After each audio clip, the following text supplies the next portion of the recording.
안녕하세요. 브라질 남미 아테아 대학원 원장 강성철 선교사입니다. 저는 39년 전 이 땅에 파송받은 GMS 소속 선교사입니다. 제가 39년 동안 한 번도 빠지지 않냐고 계속 이어진 사역이 이제 신학교 사역입니다. 다양한 사역을 했지만은 그 가운데서도 신학교 교수 사역, 또 2004년부터 신학교를 이제 운영하는 운영자로서 섬겼습니다. 신학교를 하면서 부딪히는 문제 중에 하나가 바로 현장에서 적용하지 못하고 있는 이제 학문을 신학교에서 의미 없이 계속 가르치는데 없지 않아 문제가 있다고 생각이 됩니다. 이 시간에는 특별히 타문화권 브라질 사역 현장에서 자신학화에 대한 주제를 가지고 말씀을 드리고자 합니다. 우리는 코로나 비루스로 인해서 경험하지 못한 참 많은 어려움들을 우리가 경험하고 있고, 또 덕분에 이렇게 이제 저희들이 비대면 그 주제 발표를 하게 되었습니다. 타문화권 안에서의 자신학화, 세계 각처에 흩어져 주님의 지상 명령을 수행하는 우리는 타문화권 안에서 적응하며 또 복음을 전하며 또 제자로 삼고 아버지 아들과 성령의 이름으로 세례를 주고 주께서 분부한 모든 것을 가르쳐 지키게 하고 있습니다.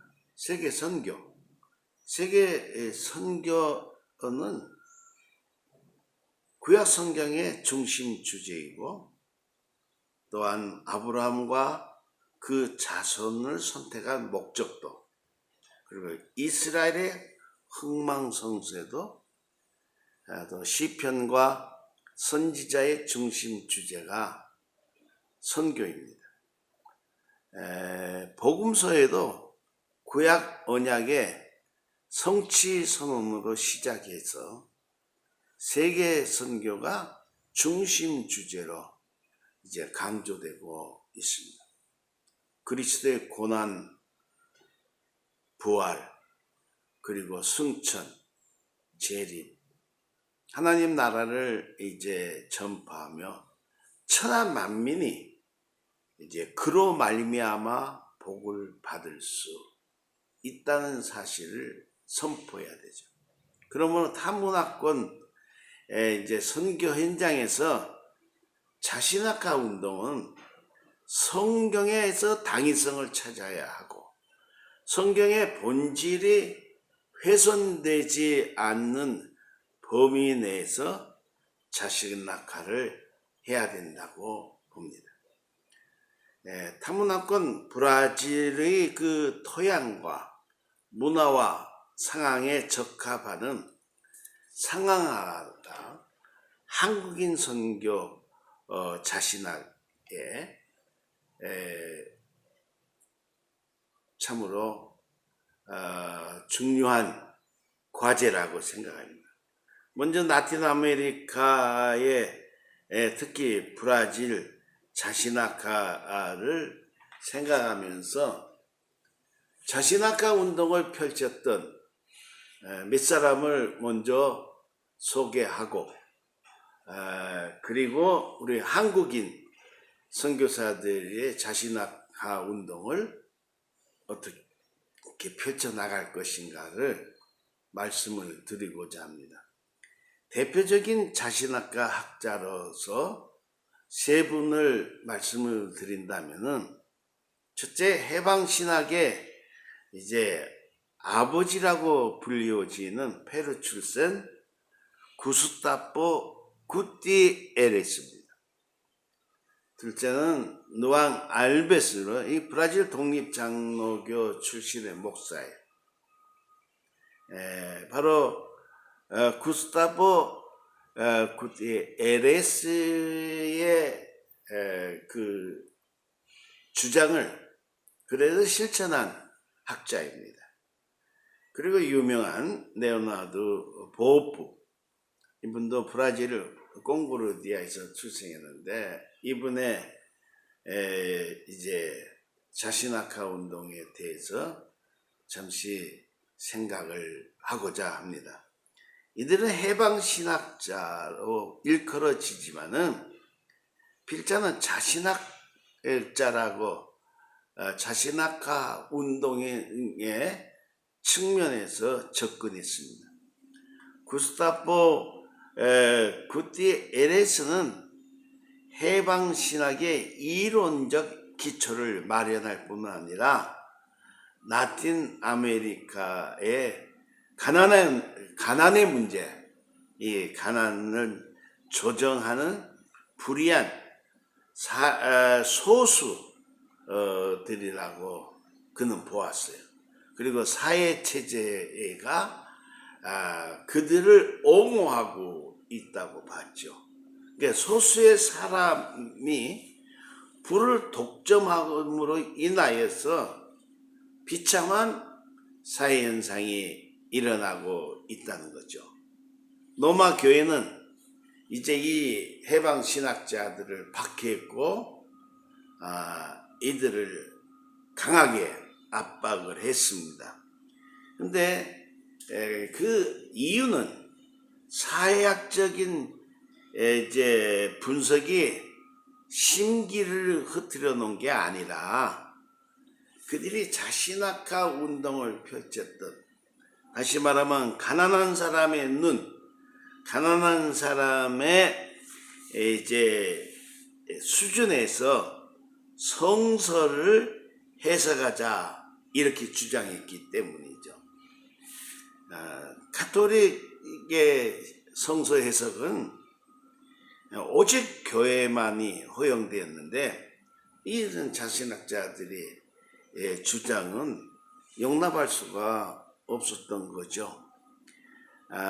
이 지금까지 역사의 주체자를 인정하지 못했던 이 가난한 사람들,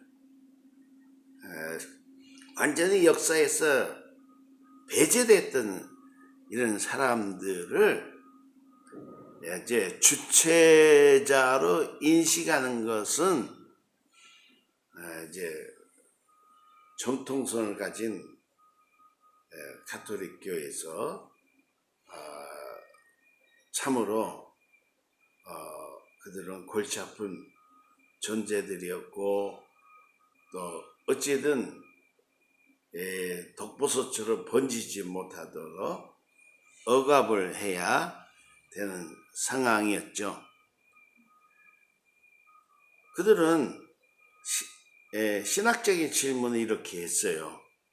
지금까지 인간으로 취급받지 못했던 사람들에게 하나님은 사랑의 하나님이며, 또 그 사랑이 이제 우리 모두를 형제, 자매로 만들고 있다는 것을 이제 설명하려고 했습니다.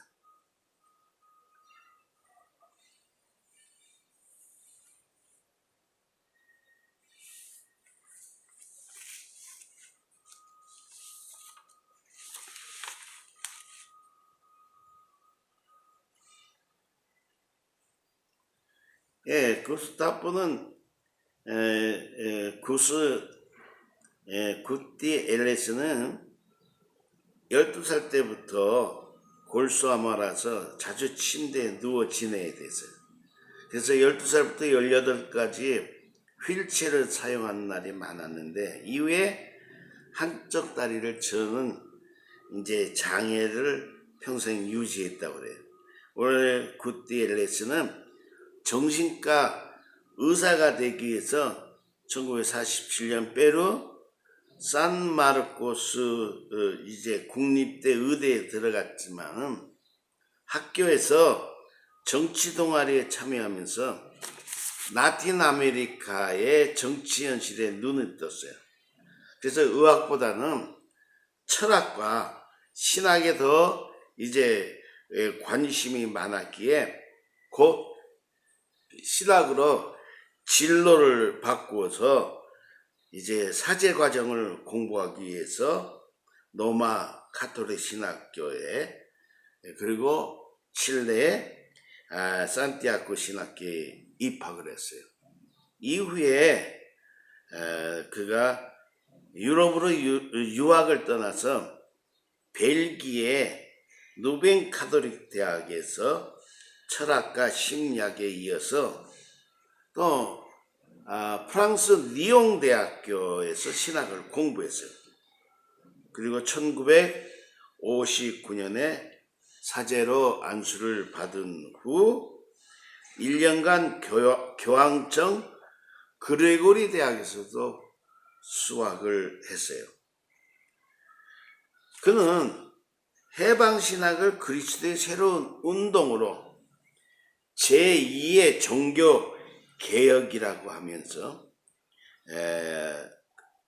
그가 1950년에서 60년 동안에 라틴 아메리카의 슬럼이나 농촌에 들어가서 가난한 사람들의 생활과 노동을 함께한 성직자의 사상 이제 실천에서 그는 이들을 구할 수 있다. 이렇게 생각을 했습니다. 그래서 이 구티에레스의 해방신학은 유럽 전통적인 진보신학과 해방신학의 차이는 둘 사이에 존재하는 신학적인 차이만이 의미하는 것이 아니라는 거예요. 그것은 두 신학 사이에 정치적 결여를 의미하고 있습니다. 이러한 과정을 생략한 채로 온전하게 해방신학은 이해할 수 없다고 봅니다. 해방신학은 지금까지 역사의 부재자로 살아왔던 가난한 사람들의 시각에서 신학활동을 하자는 자신학 운동입니다.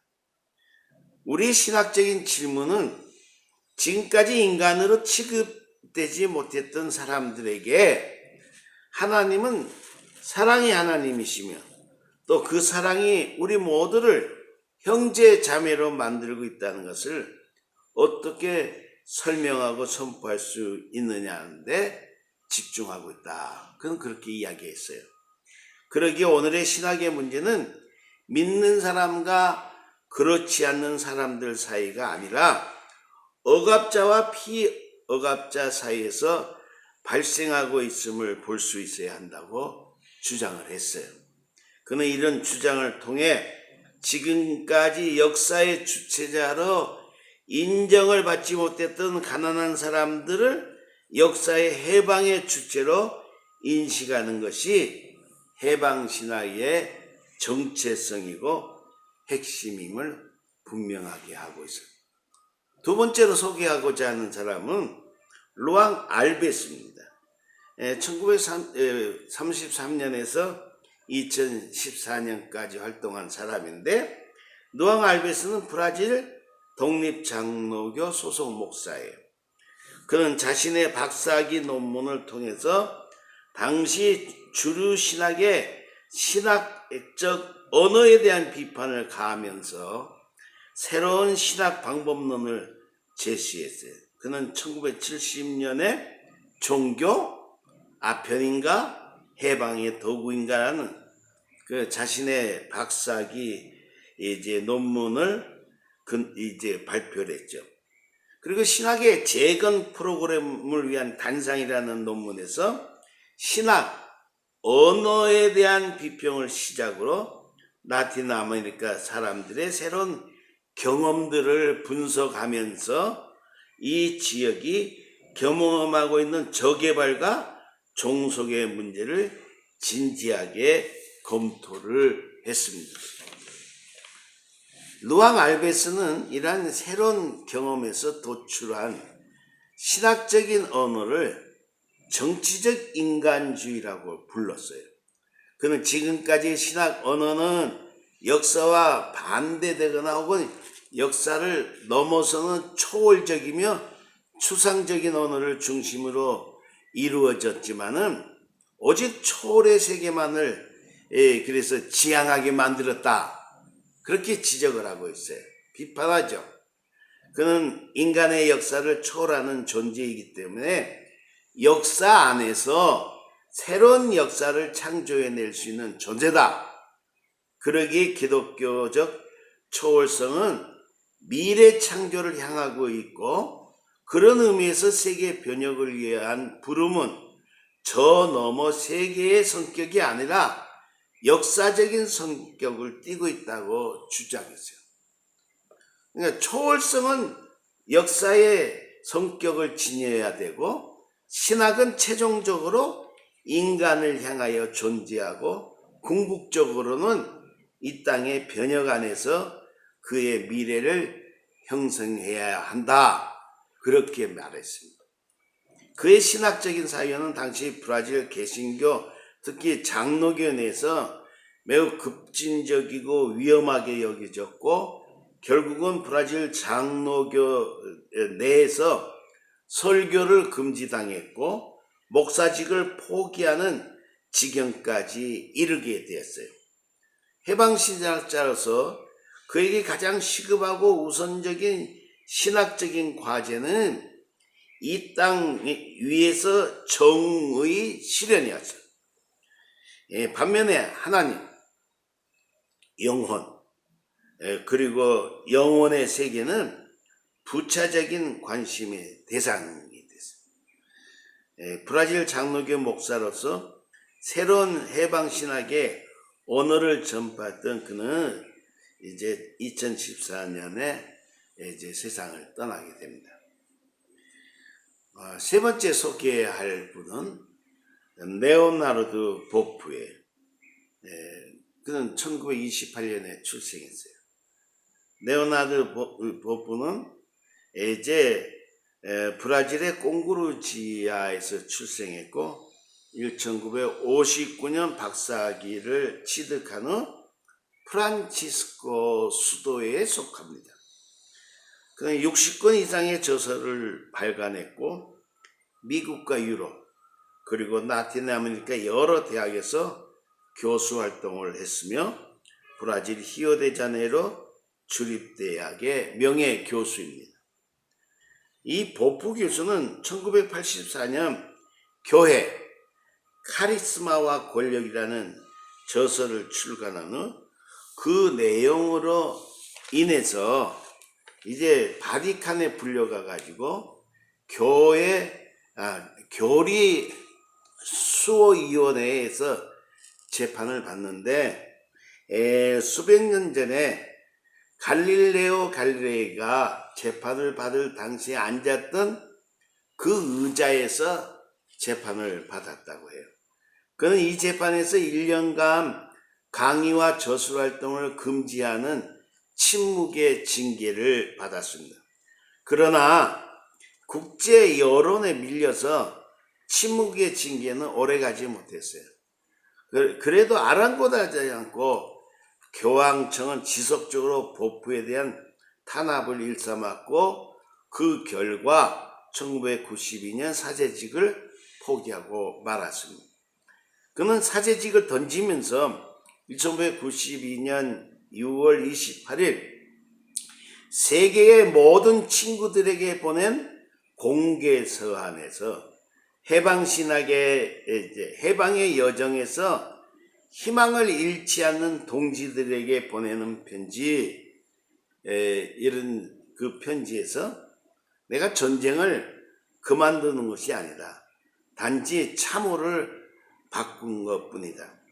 투쟁은 계속된다. 이렇게 말했습니다. 그는 편지에서 이렇게 썼어요. 사제직을 버리지만 교회를 버리지 않습니다. 사람이 살다 보면 자신에게 충실하기 위해서 스스로 달라져야 할 순간이 있습니다. 지금의 내가 그런 처지입니다. 나는 투쟁을 포기하지 않되 방법을 달리하고자 합니다. 사제직은 버리지만 교회는 버리지 않습니다. 나는 교회 보편성과 일치운동의 정신이 메인 한 가톨릭 신학자임을 늘 다름이 없습니다.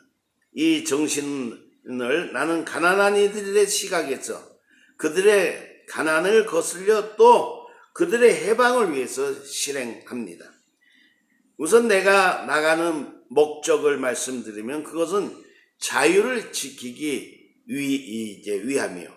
끝내는 몹시 어려우시고만 나의 일을 계속하기 위함입니다. 이 일은 지난 25년 동안 이제 신명을 바쳐 내 삶의 의미입니다. 삶의 의미를 부여하는 행동 근거에 충실하지 않은 사람은 품위를 잃고 본연의 정체를 구기게 됩니다. 나는 그러지 않습니다. 하나님이 그러하기를 원하지도 않는다고 생각합니다. 여기서 나는 지난 세기에 이름난 쿠바의 사상가 호세 마르티의 말을 상기합니다. 하나님이 사람의 머리에 생각을 심으셨거늘 하나님만 못한 주교가 이를 표현하지 말라고 하는 것은 있을 수 없는 일이다. 보부의 글은 계속 이어지는데 1970년대부터 어느 그리스도인과 함께 나는 복음을 사회 불의와 억눌린 이들의 외침을 생명의 하나님과 관련지어서 설명하고자 애써왔습니다. 이렇게 해서 생겨난 것이 해방신학이라는 처음으로 보편성을 띤 라틴 아메리카 신학입니다. 해방신학을 통해서 우리는 그리스도의 신앙의 해방력을 되찾고 예수에 대한 이제 위험한 기약을 오늘에 되살리고자 하는 것입니다. 그러므로 그리스도교를 이제 권력자들의 이익에 묶어두고 있는 쇠사슬을 깨트리고 싶었던 것입니다. 형제자매 여러분, 희망을 안고 믿음의 길을 함께 이제 길을 가는 반려자 되신 여러분, 여러분의 투신이 나의 처신으로 말미암아 기죽는 일이 없기를 빕니다. 우리는 제도권 교회를 도와서 더 복음에 어울리고 더 공감할 줄 알며 더 사람다워지게 하여 하나님 아들, 딸들의 자유와 해방을 위한 의무를 수행하고자 하는 것입니다. 나는 나의 지적 활동을 통하여 인디오, 앞으로, 아메리카, 그리스도교를 건설하는 일에 진력하고 싶습니다. 우리네 민중의 몸속에, 이 피부 속에, 또는 춤 속에, 고통 속에, 언어 속에 하나님의 복음에 대한 응답으로서 우리의 토착 문화가 된 그런 그리스도교를 말입니다. 나는 신도들의 보편적 사제직을 계속 머뭅니다. 히브리서 기자가 말씀을 통해 상기시키는 대로 이 사제직은 또한 평신도 예수의 사제직을 표현한다고 했어요. 이 상황에서 벗어나면 나는 슬프지도 않고 차분한 마음으로 우리의 대시인 페르난도 페소아의 시구를 내 것으로 이렇게 삼는다. 무엇으로 보람 있으랴? 영원히 기죽지 않을진대. 내 영혼은 하나님의 은총으로 기죽지 않는다고 나는 느끼고 있습니다. 이 복부는 히오데자네이루 근교에서 연구소를 운영하면서 해방신학의 연구와 저술을 계속해 오고 있어요. 그래서 라틴 아메리카 자신학 운동이 전통신학과 성경 중심에서 많이 벗어나 이제 충돌이 컸지만은 타문화권 토양과 문화와 상황에서 이제 긍정적인 시각으로 볼 때는 자신학화 열매로 평가할 수 있다고 생각합니다.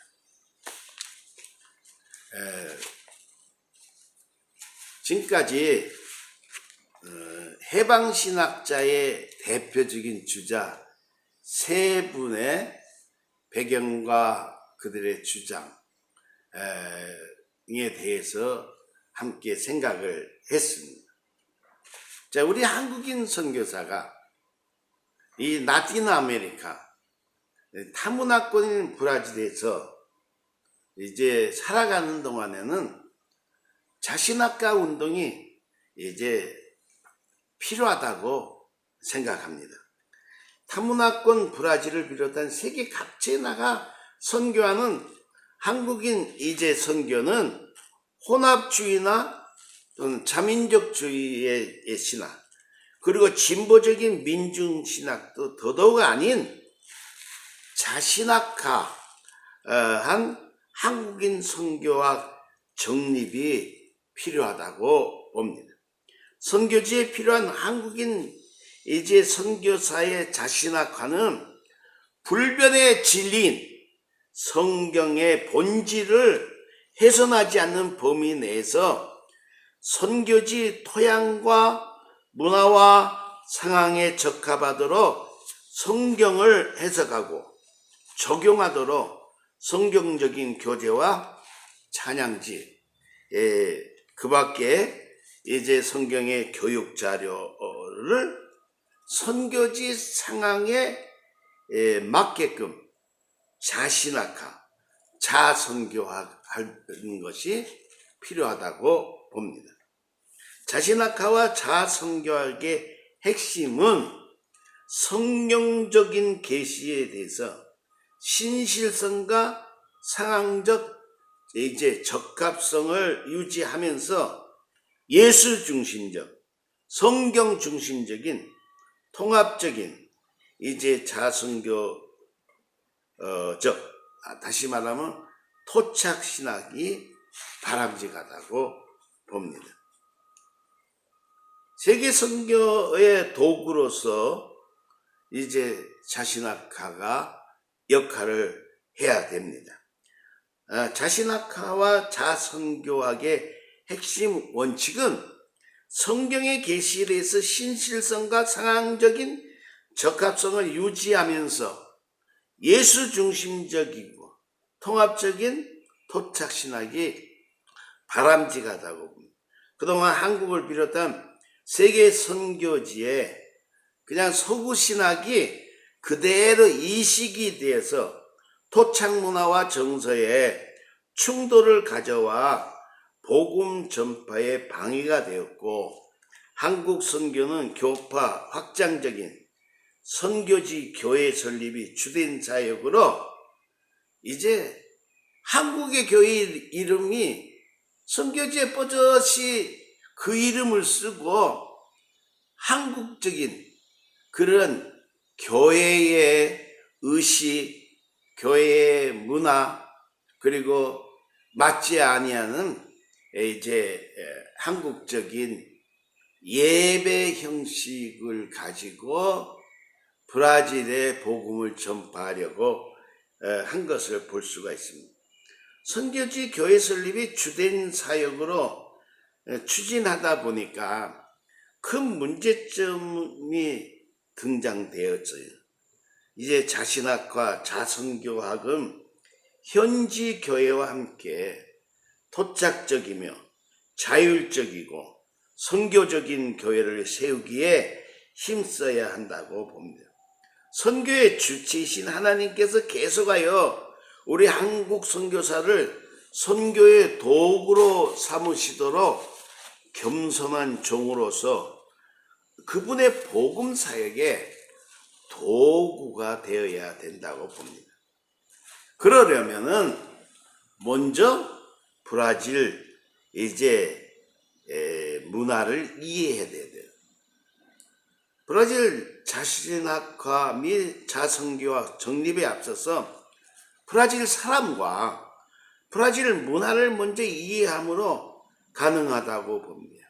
브라질은 태고의 신비를 간직한 정서와 한편에 첨단을 걷는 현대화가 공존하여서 조화를 이루면서 서서히 돌아가는 이제 브라질입니다. 거대한 이제 공동체 국가입니다.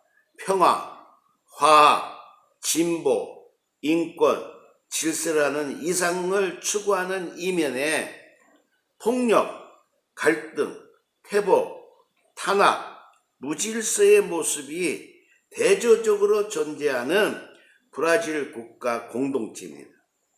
선진국과 후진국의 모습을 동시에 담고 있는 브라질이에요.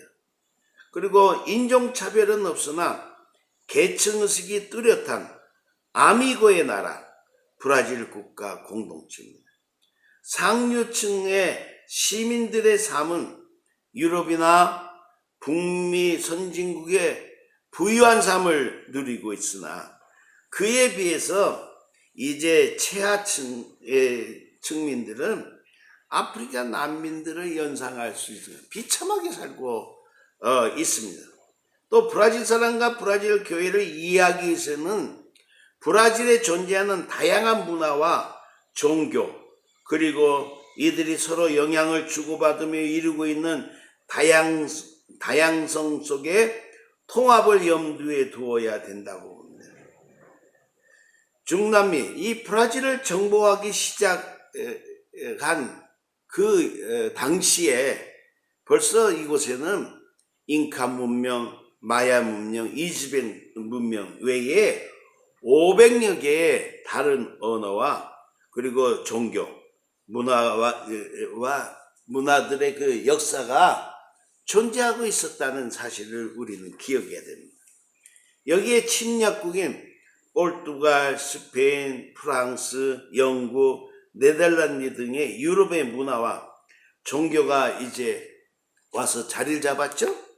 그리고 아프리카에서 노예로 잡혀온 흑인들이 가져온 아프리카 문화와 종교가 들어와서 원주민 이제 문화와 이제 이 대륙에서 이렇게 상호 부딪혔어요. 그러므로 브라질을 비롯한 중남미의 기독교는 같은 옷을 입고 있지만은 그 옷 안에는 다양한 색채들이 덧칠해 있다고 말할 수가 있어요. 그러면 탈문화권에서 자신학화 운동은 어떻게 해야 될까요? 선교의 대상인 브라질 사람은 종족, 문화, 종교, 관습, 언어, 예술 및 건축, 정치 및 경제 구조가 다른 상황 속에서